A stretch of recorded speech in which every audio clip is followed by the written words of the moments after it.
आज हम बात करेंगे solution of ordinary differential equation with variable coefficients. मतलब इसके पहले का जो टॉपिक था उसमें डिफरेंशियल इक्वेशन में जो डेरिवेटिव थे उनके कोफिशिएंट कैसे थे, 1 2 3 4 ऐसे थे। अभी क्या होगा, वेरिएबल कोफिशिएंट होंगे, मतलब जो उनके कोफिशिएंट्स होंगे वो भी टी की पावर में होंगे। लॉजिक समझ में आया? क्या क्या बात करने हम जा रहे हैं? बात समझ में आया ना? बात क्या करने जा रहे हैं, मतलब हमारा जो डिफरेंशियल इक्वेशन होगा, मतलब डिफरेंशियल इक्वेशन जो होगा, differential equation in the form of यहां पर अगर हमने बताया था मान लिया आप dy बाई डी टी करते हैं तो यहां पर t और y दोनों वेरिएबल हैं। t को हम कहते हैं इंडिपेंडेंट वेरिएबल और y को कहते हैं हम डिपेंडेंट वेरिएबल।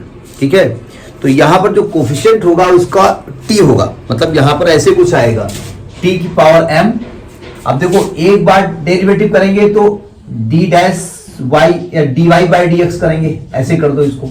ठीक है, या इसको आप ऐसे कर दो f y डैश t कर दो, है ना, क्योंकि आप t के रेस्पेक्ट में कर रहे हो। दो बार करोगे तो y डबल डैश t कर दो, तीन बार करोगे तो y ट्रिपल डैश कर दो, और जब बहुत बार करोगे तो हम ऐसे लिखते हैं y ऐसे ब्रैकेट बनाते हैं। ठीक है, यानी हम अगर n बार करेंगे तो y n t कुछ इस प्रकार का हमारा फॉर्मेट होगा। ठीक है, अब t की पावर ऐसा नहीं n ही होगा, ये m हो सकता है। यानी कुल मिलाकर के इसका मतलब जानते हो क्या लिखा है? इसका मतलब y डैश हो सकता है, वो y डबल डैश हो सकता है t का फंक्शन, y ट्रिपल डैश हो सकता है, और इसका जो कोफिशिएंट होगा वो t की पावर में होगा। ये हम कहना चाहते हैं। ठीक है, तो इस प्रकार के हम इक्वेशंस को कैसे सॉल्व करते हैं उसके नियम को हम बताना चाहते हैं। ठीक है, अच्छा, इसमें एक फार्मूला यूज किया जाएगा, उस फार्मूले को देख लीजिएगा। उसका इस्तेमाल हम कर चुके हैं इसके पहले। ठीक है, बहुत ध्यान से समझिएगा क्योंकि इसको याद रखना थोड़ा सा दिक्कत है ना, मेमोरी में रहना चाहिए। देखिए, हमने एक इसके पहले एक फार्मूला यूज किया है, multiplication by power of T property. हमने एक फार्मूला यूज किया है, यहां लिखेंगे हम, हेडिंग यहां डालकर लिखेंगे उस किनारे, multiplication of power of T property. इस प्रॉपर्टी को पढ़े हो कभी आप? मतलब अगर ft है, मान लिया ft मतलब फंक्शन ऑफ t है, इसका लाप्लास ट्रांसफॉर्म fs पढ़ा है हमने। लेकिन मान लेते हैं अगर हम t की पावर n से मल्टीप्लाई करें और इसके बाद इसका लाप्लास ट्रांसफॉर्म करें तो फॉर्मूला क्या था? -1 की power n dn by ds of ft, यही था ना? गलत लिख रहा हूं मैं, यहां पर LFT था और बाद में इसको हम fs लिखते थे, -1 की power n dn by ds to power n of fs। याद आया नहीं आया? इस प्रॉपर्टी को हम फिलहाल ऊपर कहीं लिखे दे रहे हैं क्योंकि इसका इस्तेमाल बार बार हम करने वाले हैं। फिर देखिए, अगर t की पावर n है और ft है, इसका लाप्लास ट्रांसफॉर्म करना है तो होता है -1 की power n dn upon ds to power n l of ft। मतलब जो भी ये है उसका लाप्लास, जो भी है उसका लाप्लास। अब उसे हम fs कहते हैं, वो अलग की बात है। और जो पावर यहां है वो यहां लिखी जाएगी और जो पावर यहां है उतनी बार इसको डिफरेंशिएट किया जाएगा। तो ये फार्मूला हम यूज करने वाले हैं। ठीक है, अब हम बात करने जा रहे हैं एक एग्जांपल लेकर के। नोट कर लिया? इसको नोट करते रहिएगा साथ साथ। देखिए,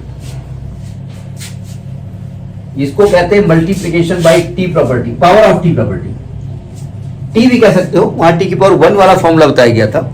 जैसे मैं एक एग्जांपल ले रहा हूं, solve the ordinary differential equation. देखिए, इसमें लिख के नहीं आएगा कि वो वेरिएबल कोफिशिएंट है, कांस्टेंट है, वो देख करके पता चलेगा। ये मान लिया है, लिखा है t d square minus t minus 1 of d -1 y is equal to 0। ये इक्वेशन है। ब्रैकेट खोल दो चाहे, तो आएगा t D square Y minus t D of y plus D of y minus y is equal to 0। इसको पहचानते हैं क्या लिखा है? ये डी स्क्वायर ऑफ y का मतलब क्या होता है? अच्छा, ये t के रेस्पेक्ट में हो रहा है सब, ये ध्यान रखिएगा। यहां पर जो t वेरिएबल है और t के रेस्पेक्ट में ही हो रहा है, तो रेस्पेक्ट यहां t की हो रही है। ठीक है, बताएं इसका मतलब क्या लिखा हुआ है? y डबल डैश लिखा है ना, इसका मतलब y डैश लिखा है, इसका मतलब y डैश लिखा हुआ है। तो क्या इसको ऐसे लिख सकते हैं? t y double dash minus t y dash plus y dash minus y is equal to 0। एक एक स्टेप समझते जाइए, हाँ हाँ करते रहिए। ठीक है, अब हम इसका क्या करेंगे? दोनों तरफ लाप्लास ट्रांसफॉर्म ले लेंगे। Taking Laplace transform of both the side, taking Laplace transform on both the side. अब चूंकि उस साइड में तो कुछ है ही नहीं, तो लाप्लास क्या लेंगे? बेचारा बैठा रहेगा। तो ये हो जाएगा Laplace of T Y double dash. ध्यान रखिएगा, ये जो वाई डबल डैश है किसका फंक्शन होगा? टी का फंक्शन होगा। किसी फंक्शन को अगर टी के रेस्पेक्ट में आप डिफरेंशिएट कर रहे हो तो आंसर तो टी के टर्म में ही आने वाला है। तो टी का ही फंक्शन होने वाला है। Minus Laplace transform of T Y dash plus Laplace transform of Y dash minus Laplace transform of Y is equal to 0।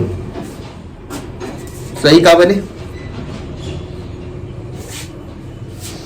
यहां पे आ जाओ। यहां टी की पावर कितनी है? कहां? हाँ, टी की पावर 1 है ना। तो यहां जरा इसको अप्लाई करो तो टी पावर 1 है, यानी इसको हम -1 की पावर 1 ले सकते हैं, और लिख सकते हैं ना। और देखो, जो टी की पावर होती है उतनी ही बार इसको डिफरेंशिएट करते हैं ना। तो टी की पावर 1 है तो इसको एक ही बार तो डिफरेंशिएट करें, डी बाई डी एस। किसको करेंगे? Laplace transform of Y dash, Y double dash को करेंगे। सही कहा मैंने? माइनस, यहां पे आइए, यहां पे आइए। टी की पावर कितनी है यहां पर? 1। तो यानी कि इसको -1 की power 1 into D by D S of Laplace transform of Y dash. हाँ करते रहिए। और इसको ऐसे लिख दो, plus Laplace transform of Y dash minus Laplace transform of Y is equal to 0। ठीक है, अब हम इसको, आज आवाज ठीक आ रही है, आज हमको लगता है हेडफोन वगैरह ठीक लगा है। कल तो ऐसा लग रहा था जैसे जंगल से चिल्ला रहे, बड़ी दूर से आप घर में आवाज आ रही है। देखो, ये तो माइनस हो जाएगा, ध्यान समझिएगा, कोई स्टेप गलत ना हो जाए। माइनस हो गया, ठीक है। ये Y double dash, Laplace of Y double dash क्या होता है? मतलब डी बाई डी एस तो बाहर लिखा, उससे कोई मतलब नहीं है। ये वाई डबल डैश क्या होता है? वाई डबल डैश का लाप्लास ट्रांसफॉर्म क्या होता है? अच्छा, कुछ कंडीशन लिखी हुई है, देखो यहाँ कंडीशन। एक मिनट कंडीशन लिखी, y 0 की वैल्यू 5 लिखी है और y इंफिनिटी की वैल्यू लिखी हुई है 0। मतलब जब t का मान 0 है तो y की वैल्यू 5 है और y इंफिनिटी 0 है। ये बाद में यूज की जाएगी। हाँ बताइए, एल ऑफ डबल डैश क्या होता है? एस स्क्वायर लाप्लास ऑफ, नहीं हम क्या लाप्लास ही लिख रहे हैं, लाप्लास ऑफ वाई माइनस, फिर एस की एक पावर कम हो जाती है, S Y of 0 minus Y dash of 0। यही होता ना? गलत तो नहीं कर रहे हम, इसलिए देखते रहते हैं कहीं गलती हमसे ना हो जाए, तो गलती बहुत जल्दी हो जाती है हमसे। फिर यहां पे आ जाओ, माइनस। अच्छा, माइनस माइनस से क्या हो जाएगा? प्लस। प्लस हो गया, d by D S of l of Y dash की वैल्यू क्या होगी? S of s into L Y minus y 0। यही होगा ना? Plus L of Y dash s into L Y minus y zero और minus L of Y is equal to zero. ये हमने लिख दिया पूरा, ठीक है। अब देखो, अब एक लफड़ा, वाई डैश जीरो की वैल्यू को दी है क्या? अच्छा ये बताओ, है वाई डैश जीरो कहां 5 लिखा हुआ है, वाई जीरो 5 लिखा है, वाई डैश। अच्छा ये बताइए, जब आप वाई डैश निकालोगे तो क्या मैं कह सकता हूं टी का फंक्शन आने वाला है? और आज में आप जब टी की जगह रख दोगे जीरो तो क्या मैं कह सकता हूं कि टी गायब हो जाने वाला है? तो कोई कांस्टेंट आ जाएगी वैल्यू, कुछ ना कुछ आ जाएगी वैल्यू। तो हम फिलहाल यहां माने ले रहे हैं कि लेट वाई डैश जीरो की वैल्यू हम मान ले रहे हैं ए। अब हमने चूंकि ए मान रखा है तो मैं ए लिख रहा हूं, आप के लिख लो, नहीं समझे? मतलब Y dash zero is not given, given नहीं कहीं। तो हमने क्या किया, वाई डैश जीरो को कुछ कांस्टेंट होगा हमने मान लिया। ये भाई टी का फंक्शन तो आने वाला नहीं है, चूंकि आपने इसको जो भी फंक्शन लिखा होगा उसको एक बार डिफरेंशिएट किया होगा टी के रेस्पेक्ट में, तो आपकी वैल्यू टी के फॉर्म में आई होगी। बाद में टी को जीरो कर दिया होगा, तो टी को जब जीरो किया होगा तो एक कांस्टेंट आया होगा, ठीक है। अब देखो ध्यान से, सावधान, minus D by D S of, यहां आइए, S square L Y minus S, Y zero मान 5 है, ये 5s हो जाएगा, और माइनस वाई डैश जीरो को आपने ए मान रखा है, सही कहा मैंने। माइनस, माइनस क्यों लिखा हुआ है, प्लस नहीं हो जाएगा? एक मिनट रुकिए जरा, एक मिनट, गड़बड़ कर गए क्या हम? आप ये क्वेश्चन यहां प्लस था क्या? जरा क्वेश्चन देख लीजिए, प्लस था ये, नहीं यहां प्लस था, यहां प्लस था, गलती कर गया।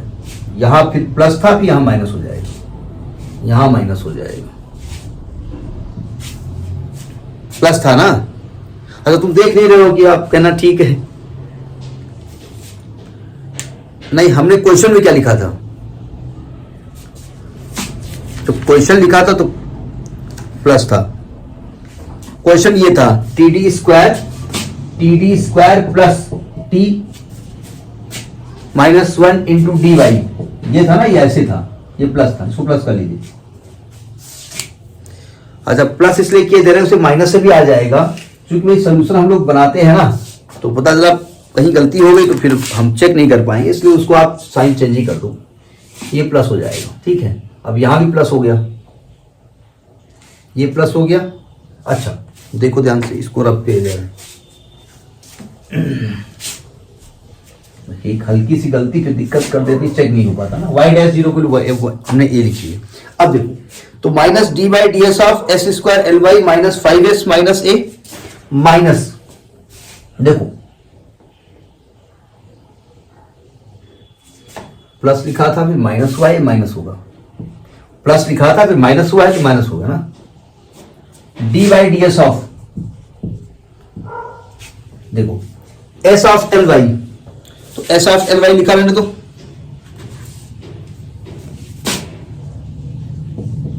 और माइनस वाई जीरो को 5 कर दो, ठीक है, और plus minus S of L Y, और माइनस क्या कर रहे हैं भाई, कहीं गलती हो गई क्या? एक मिनट रुकिए जरा भाई, देखिए L of T Y double dash की वैल्यू ये आई थी ना, minus D by D S S square L Y minus S Y zero minus Y dash zero, ये सही था। फिर यहां माइनस लगा हुआ है, तो प्लस हमने कर दिया था ना, तो d by D S of L Y minus y zero, फिर minus S of L Y minus y zero minus l y, ठीक हो गया। Minus D by D S of S square L y, ये हो गया step, minus S Y zero को 5 हो गई तो 5s हो गया, इसको हमने ए मान लिया। फिर ये वाला स्टेप हो गया minus D by D S of L Y minus 5 ये हो गया, ठीक है, minus S of L Y minus फिर आएगा 5, हाँ वही कंफ्यूज तो काम हो गए। तो यही स्टेप हम फिर लिख रहे हैं, ये डी बाई डी एस के साथ है या अकेला है, ठीक है सही, माइनस एल वाई बराबर 0। कंफ्यूजन ये हो रहा था कि ये स्टेप भी हमने लिखा और ये स्टेप भी नहीं लिखा हमने, ध्यान नहीं दिया कि ये डी बाई डी एस के साथ है और ये अकेला हुआ है, ठीक है। अच्छा, अब जरा देखो ध्यान से,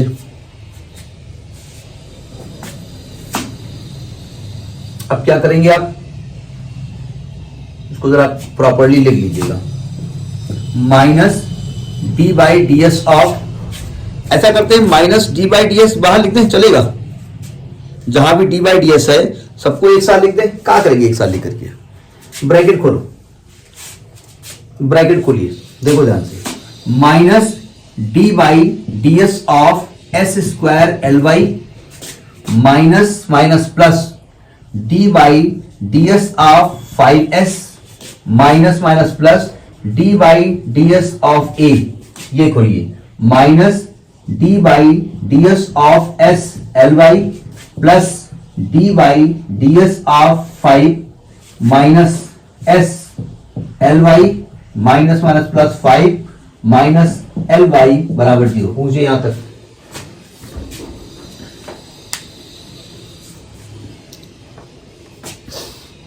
नहीं कहीं गलती ना हो, क्योंकि अगर कहीं गलती होगी पकड़ में हम नहीं पाएंगे, क्योंकि कितने स्टेप एल वाई मार लिखा हुआ है कि कंफ्यूज कर देगा। देखो ध्यान,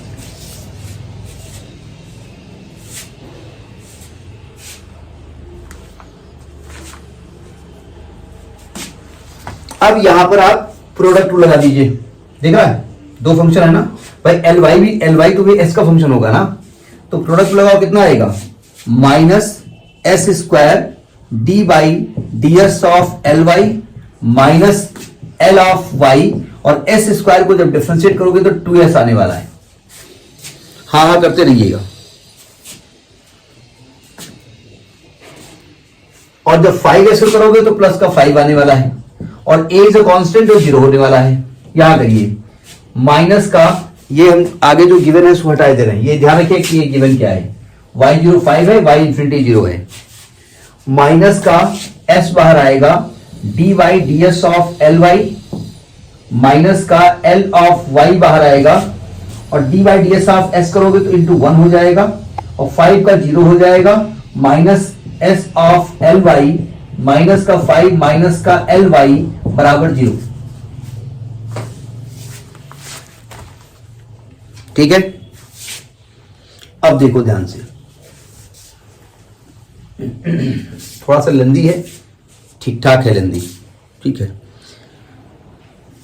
यहां भी माइनस है, यहां भी माइनस है, यहां भी माइनस है, यहां भी माइनस है, यहां भी माइनस है, पूरा खानदान माइनस है, तो एक जगह गड़बड़ है 5, तो ऐसा करो माइनस से मल्टीप्लाई कर दो, ज्यादा ठीक रहेगा, बहुत जगह माइनस है, तो S square D by D S of L Y plus 2s into L Y minus का ये हो जाएगा, ये माइनस हो जाएगा 5 प्लस एल ऑफ,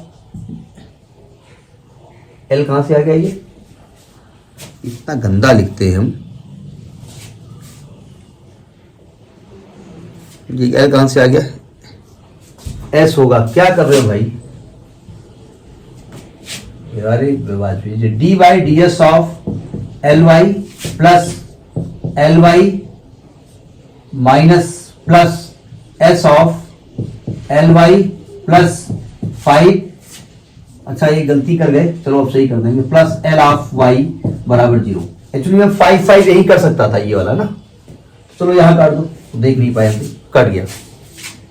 अब देखो D by D S of L Y यहां लिखा हुआ है, और D by D S of L Y यहां लिखा हुआ है, अगर मैं D by D S of L Y निकाल लूं तो क्या मैं कह सकता हूं ये S square plus L of into D by D S of L Y लिखा है, सही कह रहा हूं मैं, हाँ करते रहिए,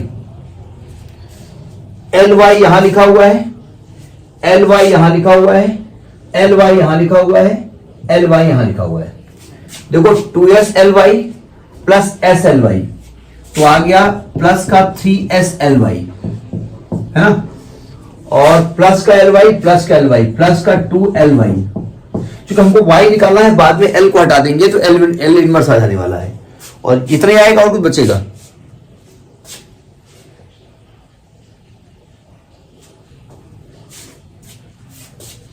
कहीं साइन भी गड़बड़ कर गए, साइन कहीं गड़बड़ कर गए,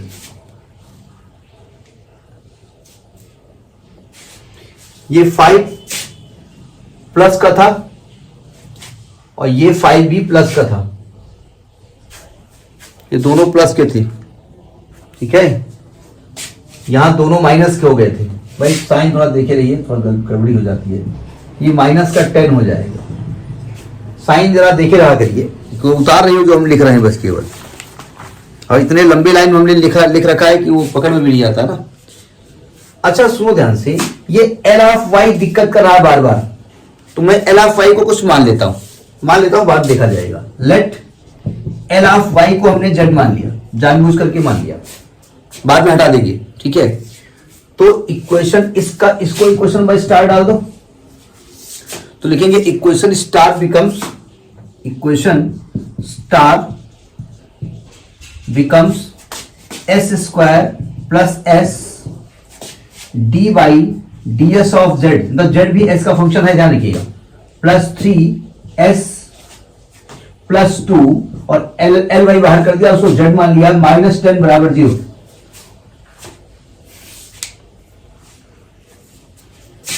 साइन देख लीजिएगा, ये 5 वाला साइन सही है, हमने लगाया बाद में। जो 5 हमने लिखा है, दोनों नेगेटिव थे, बाद में दोनों नेगेटिव हो गए थे, सही थे ना? हाँ, तो तब बोल क्यों नहीं रहे थे पूरा? यहां -10 होगा, उधर जाके +10 होगा, पहले ही +5 थे दोनों, बाद माइनस कहाँ लिया था हमने। जो हम कहते वही सही है।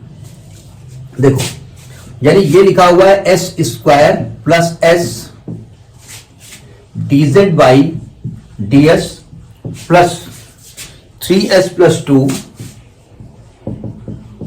Into Z is equal to 10। कुछ दिखाई पड़ रहा है आपको? नहीं दिखाई पड़ रहा, जरा इसको हटाओ। इसमें dz बाई ds इसे डिवाइड कर दो, plus 3s plus 2 upon S square plus S into Z is equal to 10 upon S square plus S. बताइए, ये कुछ दिख रहा है आपको? यहां पे कोई चीज दिख रही है आपको? ये एक डिफरेंशियल इक्वेशन है। कौन सी डिफरेंशियल इक्वेशन है? आपने बहुत सारी डिफरेंशियल इक्वेशन इंटर लेवल से पढ़ी हैं। ये कौन सी डिफरेंशियल इक्वेशन है? बोले ये नहीं मालूम है। ये मालूम है डिफरेंशियल इक्वेशन है, नहीं मालूम है ना? आप पार्शियल है, पार्शियल डिफरेंशियल को देखिए, डेवर लिखा है क्या तुमको? बोले नहीं, कोई नाम लेना था तो पार्शियल ले लिया। आपको इंटरमीडिएट में एक इक्वेशन बताई गई है, dy by dx plus P Y is equal to Q. पकड़ में आई भाई? यहां पर z के जहां z का डिफरेंशिएशन हो रहा है, यहां भी z है, और ये जिसके रेस्पेक्ट में हो रहा है वो t, यहां पर जो जिसके रेस्पेक्ट में वो s है, s के रेस्पेक्ट में हो रहा है, और p और q x के फंक्शन होते थे। पकड़ में आया? ये कौन सी डिफरेंशियल इक्वेशन है? नहीं पकड़ में आया। अगर ये पकड़ में नहीं आया तो ये सवाल ही नहीं समझ में आएगा आपको कि हम क्या कर रहे हैं। नहीं आया, इसको लीनियर डिफरेंशियल इक्वेशन कहते हैं। क्या कहते हैं? Linear differential equation.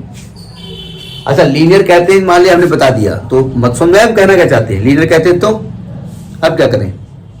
तो हमने क्या किया, इसको फिलहाल S1 मान लिया अपनी जानकारी के लिए। dz by ds plus S1z is equal to 10 upon S square plus S. इसका कोई क्वेश्चन नंबर डाल दो। फिलहाल इसका एक क्वेश्चन नंबर में डाल दे रहा हूं, डबल स्टार। मैं इसको डबल स्टार डाल देता हूं।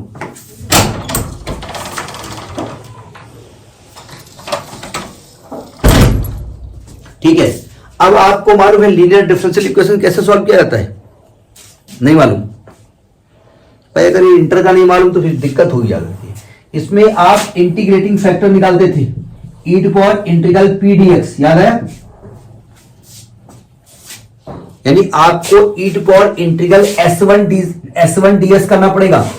तो ऐसा करो, S1 को पहले इंटीग्रेट कर लो, जरूरत पड़ेगी ना, इंटीग्रल आप S1 ds कर लो, क्योंकि हमको जरूरत पड़ेगी तो पहले इंटीग्रेट किए जा रहे हैं।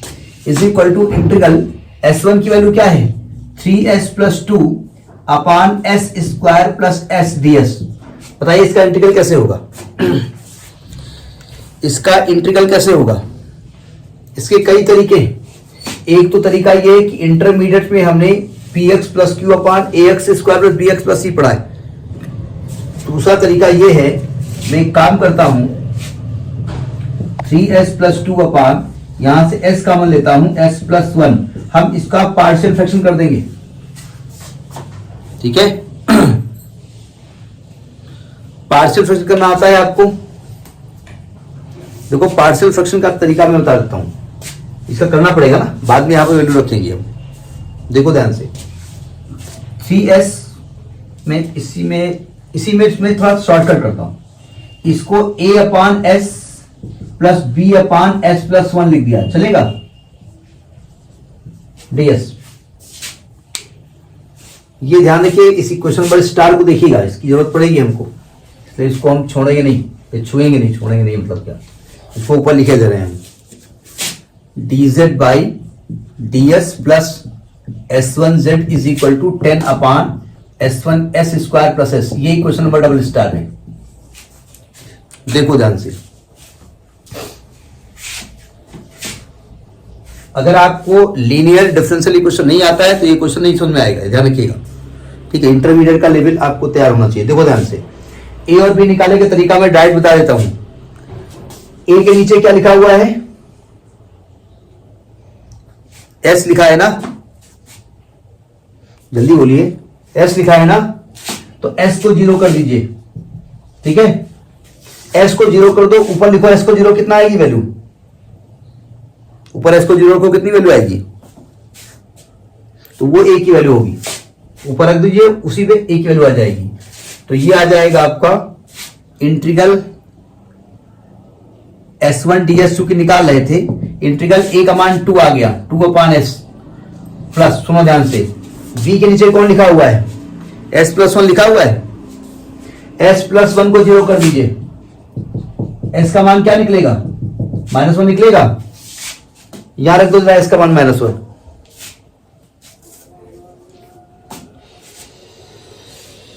s का मान -1 रख दीजिएगा। ऐसे करो, निकाल लो, ऐसे कंफ्यूजन वाले आपको शॉर्ट में दिक्कत कर रही हो, इसको सॉल्व कर लीजिएगा। छोड़िए, इसको सॉल्व करिए। देखो 1 अपान एस एस प्लस 1 को लिखेंगे a upon s, sorry 3s plus 2, इसको लिखेंगे a upon s plus b upon s plus 1, ये लिखेंगे ना। एलसीएम लीजिए तो आएगा 3s plus 2 is equal to, तो आएगा a s plus 1 plus b s, upon cut गया। ठीक है, बाद में ए भी यही रखना है, इसलिए इसको हम रब नहीं करना है, मैं यहां निकाले दे रहा हूं। आप चाहो तो पार्शियल फ्रैक्शन अलग से करके यहां वैल्यू रख सकते हो, क्योंकि ये क्वेश्चन पार्शियल फ्रैक्शन का नहीं है और डायरेक्ट किया जा सकता है। ठीक है, देखो मैं s को 0 कर रहा हूं, पुटिंग s बराबर 0। जब s को 0 करोगे तो यहां वैल्यू 2। कभी कभी जो हम शॉर्टकट बता रहे हैं कंफ्यूजन होता है उसमें, कभी कभी शॉर्टकट वैल्यू रखने में कंफ्यूजन होता है, क्योंकि यहां भी वैल्यू रखी जाती है ना, इसलिए आप वो तरीका हम हटा दिए। s को रखो 0, तो यहां 2 आने वाला है और यहां पर a आने वाला है, तो a का मान 0 आ गया। ठीक, एक बार s प्लस 1 को 0 कर दो, यानी s का मान रख दो -1, क्योंकि वो वैल्यू यहां भी रखी जाती है ना, तो कंफ्यूजन हो जाएगी। s को जब -1 रखोगे तो यहां क्या आएगा?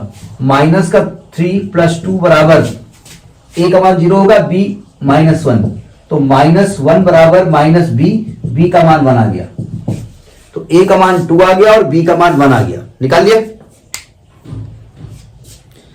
तो यहां पर उठा के वैल्यू को रख दीजिए, रब कर दें उसको,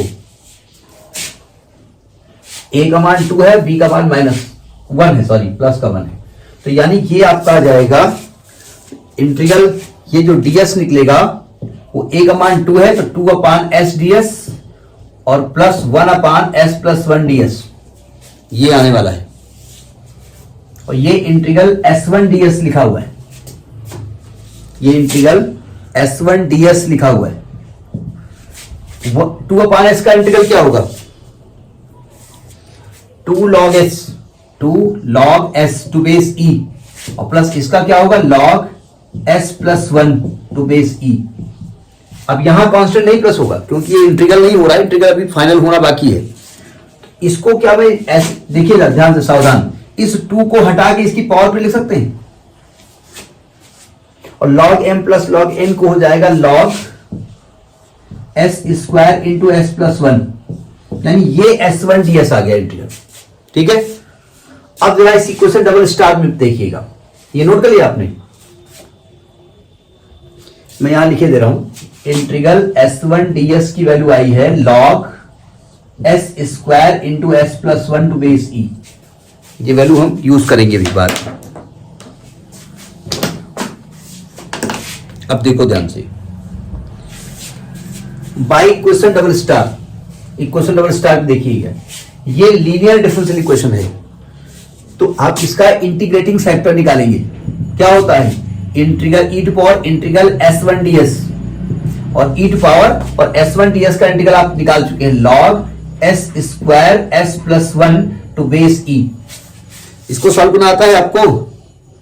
अगर e की पावर में है और बेस में भी e है तो ये हट जाएगा, इसकी value s square s plus 1 आ जाएगी। सो सोल्यूशन क्या निकलता है, सोल्यूशन ऑफ डिफरेंशियल इक्वेशन क्या निकलता है, z into integrating factor is equal to 10 upon s square plus s into integrating factor का whole integral.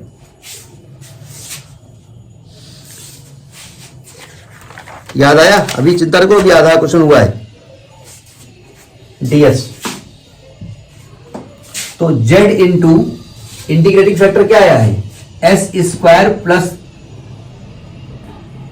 s square in bracket s plus 1 is equal to, सुनो ध्यान से, integral 10 upon s square plus s।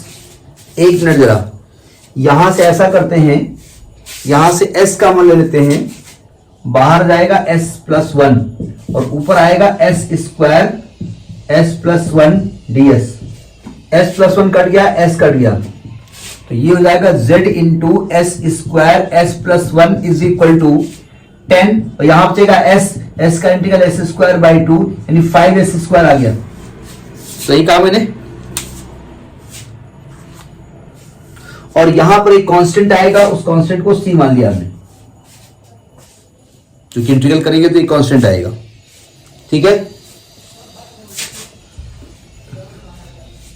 तो जो z की value आई है, ये आया z is equal to 5s square upon s square s plus 1 plus c upon s square s plus 1।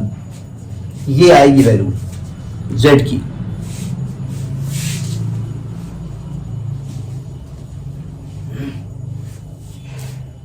बोले कौन से मैथमेटिशियन ने दिया था फार्मूला को, जरा मुलाकात उससे हो जाए ना तो 2-4 हाथ उसको धरे। तो जब z इज इक्वल टू लिखेंगे एस स्क्वायर कट जाएगा, 5 upon s plus 1 plus c upon s square s plus 1। ये z क्या था, किसको आपने z माना था, z किसको माना था आपने, एल ऑफ वाई माना था ना, यानी एल ऑफ वाई दिया है 5 upon s plus 1 plus c upon s square s plus 1। और जब y की वैल्यू निकालेंगे तो लाप्लास इनवर्स हो जाएगा इसमें। अब आप गाड़ी थोड़ा रास्ते पे आई है, अभी आधी आई है, c अपॉन एस, चिंता मत करो, क्वेश्चन लगाते रहो। अभी तो लाप्लास इनवर्स इसका नहीं निकल पाएगा, इसका पार्शियल फ्रैक्शन करना पड़ेगा, फिर करना पड़ेगा पार्शियल फ्रैक्शन। ये अब रब करते हैं, इसकी जरूरत हमको है नहीं। ठीक है,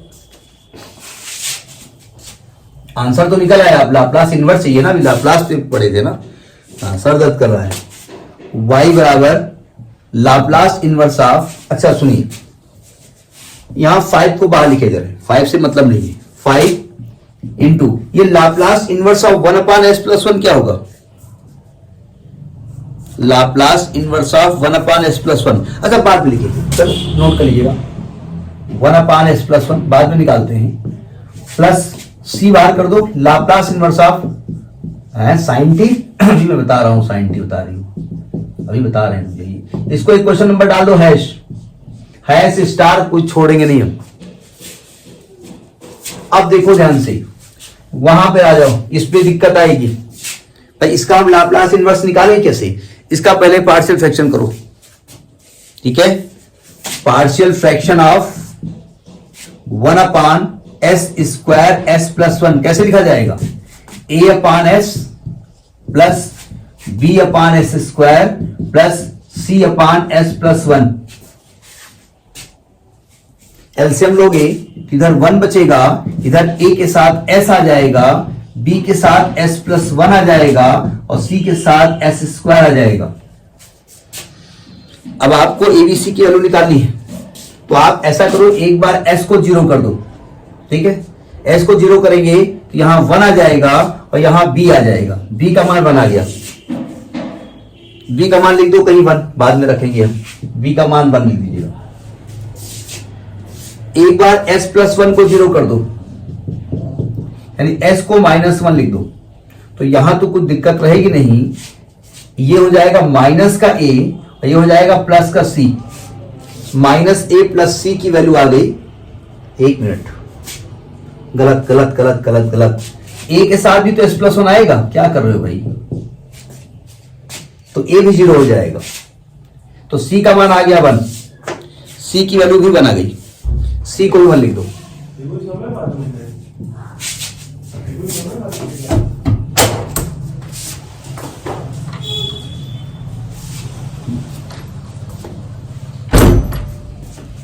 अब एक कोफिशिएंट इक्वेट कर दो कोई, ऐसा करते हैं s² का a चाहिए ना, s² का कोफिशिएंट इक्वेट करो। Equating the coefficient of s², यहां क्या आएगा? a आएगा प्लस c आएगा, वहां 0 आएगा, तो c का मान आ गया माइनस, या a का मान आ गया -c और c का मान 1 है, तो a की वैल्यू आ गई -1, a की वैल्यू आ गई -1। एबीसी निकला है, सही है ना। अब एबीसी को इक्वेशन नंबर ये डबल हैश में रख दो और इसको यहां इस्तेमाल कर दो, बस आंसर आ गया। नोट कर लिया? आप लिखेंगे putting the value of ABC in double hash and using in equation number hash, ठीक है।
चलो, तो आप लिखेंगे putting A B and C in equation double hash and using in equation hash. अब हैश न डालो, 1 2 3 4 5 नंबर भूल जाते हैं ना, इसलिए हैश स्टार से काम चलाते हैं। वैसे भी अब आजकल हैश और स्टार का जमाना आ गया है।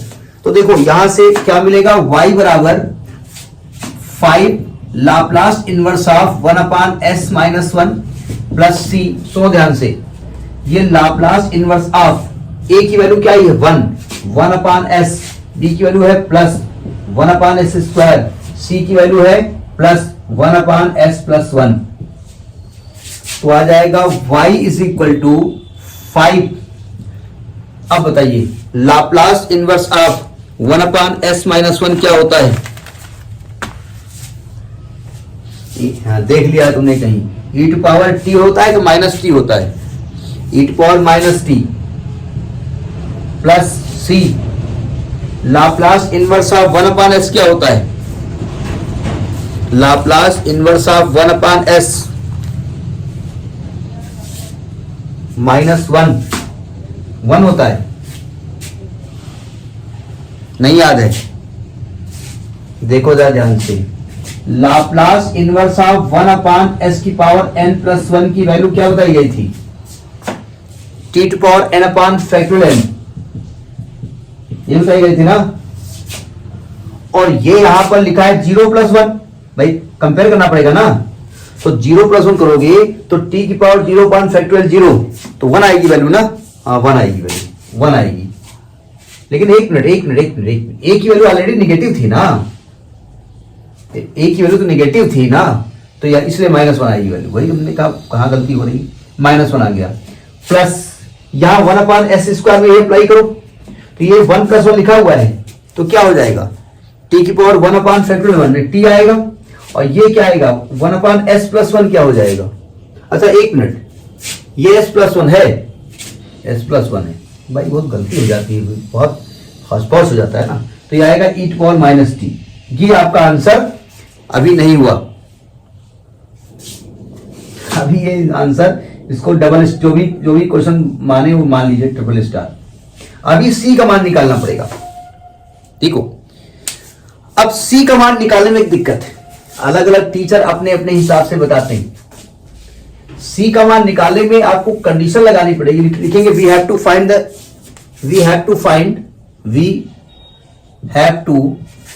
फाइंड सी। देखो ध्यान से, एक कंडीशन दी हुई है, y इंफिनिटी की वैल्यू दी है 0, है ना। जब t का मान इंफिनिटी करेंगे तो y का मान 0 होता है, ये तो दिया हुआ है।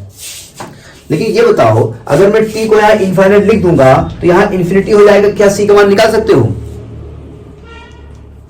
तो कुछ लोग इसमें बड़ा एडजस्टमेंट करते हैं, कुछ ऐसा एडजस्टमेंट करो कि t इंफिनिटी हो जाए तो y का मान 0 हो जाए तो c निकल आए, तो ये दिक्कत क्रिएट करेगा। ऐसा करो, यहां से c निकाल लो, c का मान ही निकालो बाय इक्वेशन ट्रिपल स्टार। देखो ध्यान से, यहां से मैं c का मान अगर निकालूं तो y -5 e⁻t अपान -1 प्लस t प्लस e⁻t ले सकते हो, c का मान।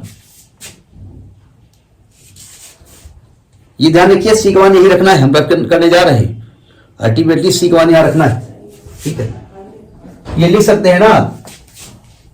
अब देखो, अब मैं यहां कर देता हूं पुट t =∞ और y =0।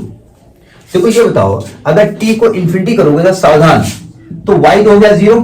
ये बताओ e⁻∞ 0 नहीं हो जाएगा?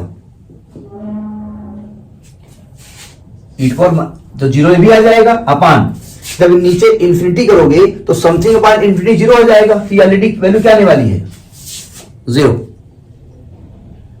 ठीक है, तो ये वैल्यू आ गई 0। अच्छा, तो जब वैल्यू 0 आ गई तो यहां रख दो उठा करके, putting C in equation triple star, तो y बराबर 5 e⁻t, ये आपका आंसर आया। क्या बात है,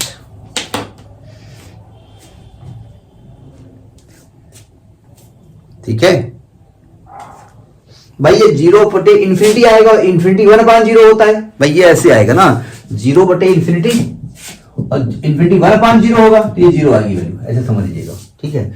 तो ये आपका सोल्यूशन हुआ, कैसा लगा? तो इसको कर लीजिएगा, ये वेरिएबल कोएफिशिएंट वाला होता है। एक आध क्वेश्चन लगाने की कोशिश करिएगा, ठीक है, करिए इसको।